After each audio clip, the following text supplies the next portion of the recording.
welcome to my channel. My name is Violet. If you're new here, welcome. Thank you for dropping by. Today I wanted to talk about my first repair on a Nintendo Switch Lite. Why did I need to repair my Nintendo Switch? Well, I avoided the manufacturer's warranty. Actually, my daughter did. The manufacturer's warranty covered damage to a drifting Joy-Con that happened in the last 6 months, so I sent it to Nintendo and we had it back in the new year. It was wonderful. We started playing with it again, and my daughter, well, she gently threw it against the wall and the other one snapped clean off, so it was no longer usable. This was very sad, but you know what? Tough times happen. And I had a solution. I sold my Kijiji Valentinos on Kijiji and bought an Animal Crossing Nintendo Switch on Facebook Marketplace. So I was able to continue on and begin my Twitch live streams. Hey, I'm not very good, but if you want to see someone play Animal Crossing and clean up after their children at the same time, you know where to go. So anyways, I had this broken Nintendo Switch, trashed Joy-Con, and I decided I was going to fix it. So if you are in this situation and also want to fix a Nintendo Switch, there's two things you'll want to do. First thing, you'll want to head over to ifixit.com and pull up the repair manual for a Nintendo Switch Lite, or if you have the regular Nintendo, just a Joy-Con. Second thing you'll want to do is head over to amazon.com or .ca if you're like me and in Canada and order a repair kit. Now when ordering repair kits on Amazon, I recommend you purchase based on a combination of good price and best star rating. That's what I did. Within a week, my repair kit arrived and I got to work. I'll show you what I did, the 3 mistakes I made, let you know if it turns on. Alright, so welcome to the best part of 2021 so far. I am opening up my special tools that came from Amazon. There's a business card if you want to learn more. You can pause the video. It's really great. They've provided me with all the tools I need to get this repair going, so let's hop to it. I, of course, start with the wrong screwdriver. It is a moderate difficulty iFixit guide that I am following, and there's a lot of starts and stops. However, that first screwdriver that I'm supposed to use is the Y00, removing the 4 6.3mm long screws securing the back panel. As you can see, once I figure out which screwdriver to use, we are in good shape. I'd say be careful, figure out your screwdrivers, because it is very easy to strip your screws, and once you've stripped your screws, well, then you need a whole other specialized tool, which I do not have. Fortunately for me, I caught my mistake early enough to avoid something terrible happening like that. Now I've headed towards the bottom of the device, and right by the USB-C port I'm removing the 2 screws there. They're both 3.6mm long screws on the top, and the bottom, those pairs, I'm putting to the side in a safe place. And then I get my lovely pry bar and I'm starting at the speaker grill. Now I'm not shoving it in, I'm being as dainty as I can because I don't want to actually destroy my device by wrecking the speakers. I'm going around the side trying to release the clips as we go. This was a very frustrating and tricky process, and I actually managed to warp the plastic so it will not close perfectly anymore. So I'd say this is very easy to mess up, and you can't really replace the plastic. I mean, I'm sure you could order a new shell, but that would be quite the undertaking, and I'm glad I didn't have to do that, but it was not a perfect job, so be careful, and you do need to go all the way around. It's not a clip, clip, boom. It's actually like a very, very tedious, so be very careful there. It actually has 4 steps in iFixit before you get to remove the back panel. Oh, that felt so good. That is my favorite part of my day, was doing that. So now I'm taking a look, and oh my gosh, the power and the volume speaker buttons are just sticking out there, so I'm trying to be aware and be careful. To remove the shield plate, I'm using my Phillips screwdriver, and there's 3 3.1mm screws. Those are pretty easy to spot. The one 4.5mm took me a little bit longer to notice. So just take your time and keep track of your screws. I'm using the little tray that came in my kit just to make sure I don't lose anything.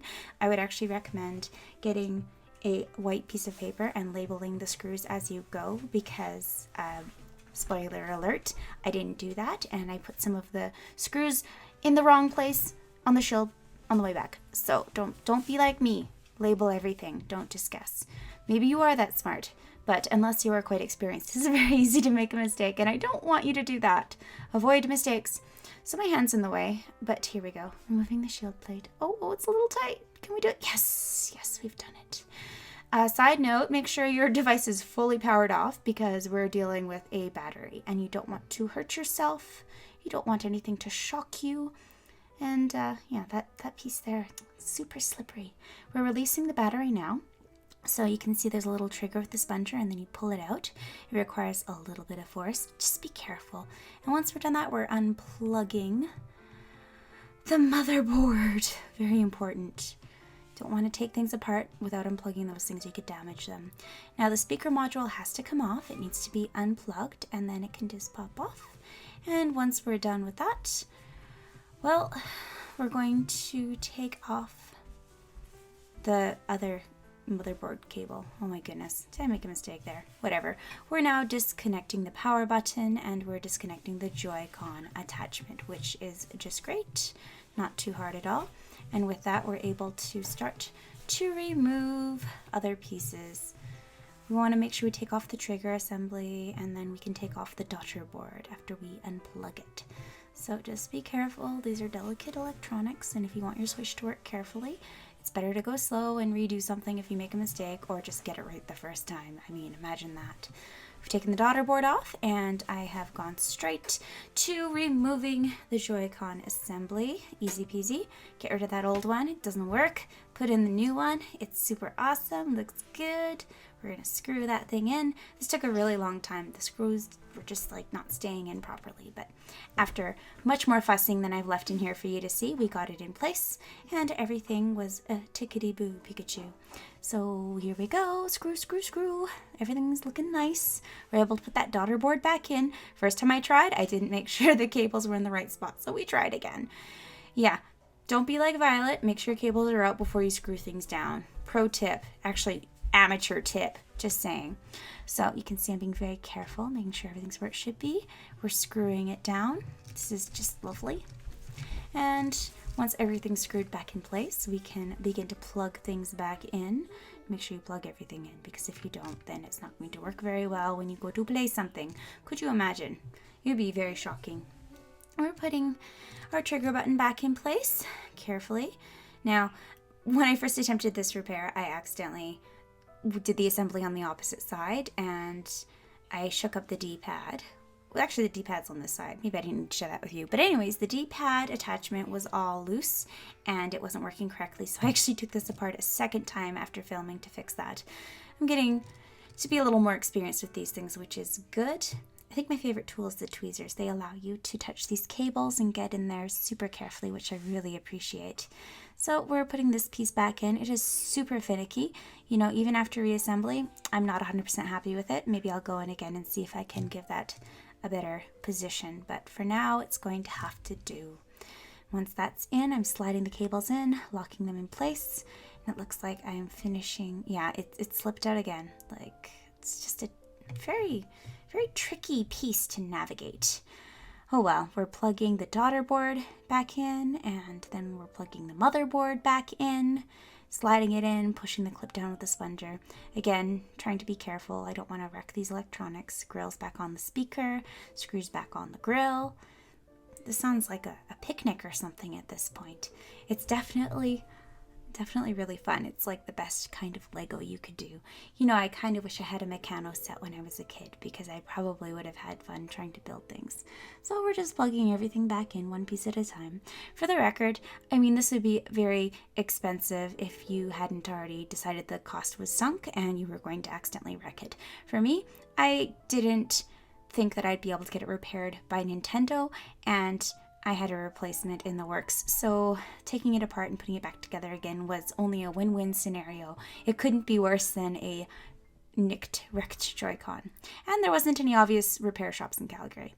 So the first time I put the shield plate back on, I did it wrong. Don't be like me. Make sure you've sorted your screws properly. You put the wrong screws in the wrong spot, you're going to give yourself some problems. So don't do that. And as you can see, I just want to make sure my cables aren't getting pressed or made uncomfortable in any way, being extra careful as I stick those screws back in place. The 3.1 millimeters where they go, and the 4.5 millimeter where it goes to. Again, take your time. Follow the guide. The guide is good. It will not lead you wrong. I mean, it's just so beautiful. Look how shiny it is on the inside. I think the insides of electronics are my favorite part, because on the outside, everything just works. It's like a beautiful day.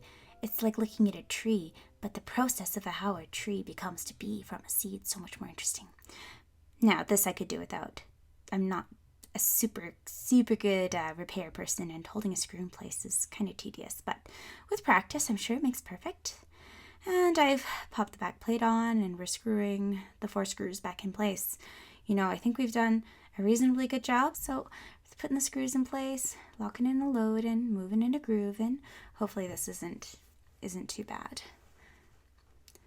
So please, if you've repaired your own Nintendo Switch, I'd love to hear all about it. Let me know in the comments below if there was anything you saw me do that made you cringe, because rewatching it, there's definitely some things that are making me cringe.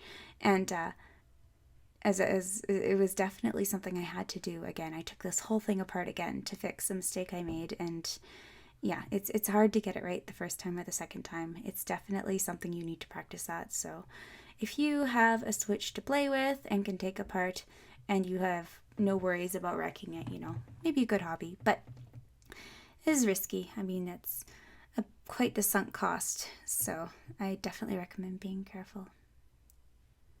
But it's still very, very relaxing. This would be a great, part-time job, except it's more of a hobby, right? Taking things apart, putting them back together again. Can't wait to see what happens. So, did it work? Was I able to turn it on after I put it back together again? Ta-da! Initially, I was not able to turn it back on properly because I didn't put the power button in the right spot. So I took it apart again, and I fixed another mistake I made. My D-pad was not clicking because the membrane had kind of shifted when I took the entire unit apart. So I went in, took all the pieces out, put them in together the correct way, and aligned everything. Away we go. Everything is pretty spanking good. Everything is working pretty well, but the alignment of the power button isn't perfect. So I just need to give it an extra little. It does turn on. Joy-Cons work wonderfully. It is a smooth little unit. We are happy campers. Do I recommend you go and buy a repair kit for yourself? Yes, but only if you're out of warranty or if you've voided your manufacturer's warranty, because I had excellent customer service with Nintendo. Their first repair was speedy, even in a pandemic. They said it might take a while, but they got it to me really fast, and the people and the support team was really nice. So I would say go through official channels, but barring that, absolutely. Order yourself a repair kit. Make sure you have the required tools. With this one, it came with all the tools I needed, but I was happy to have my iFixit kit because the tools in the iFixit kit are pretty chef's kiss. If you liked this video and found it helpful, please let me know in the comments below if there's something you'd like to see me do a little bit differently next time. I'd also like to hear about it. Don't forget to give me a thumbs up and subscribe if you'd like to see more content like this. Have yourself a beautiful day and take care.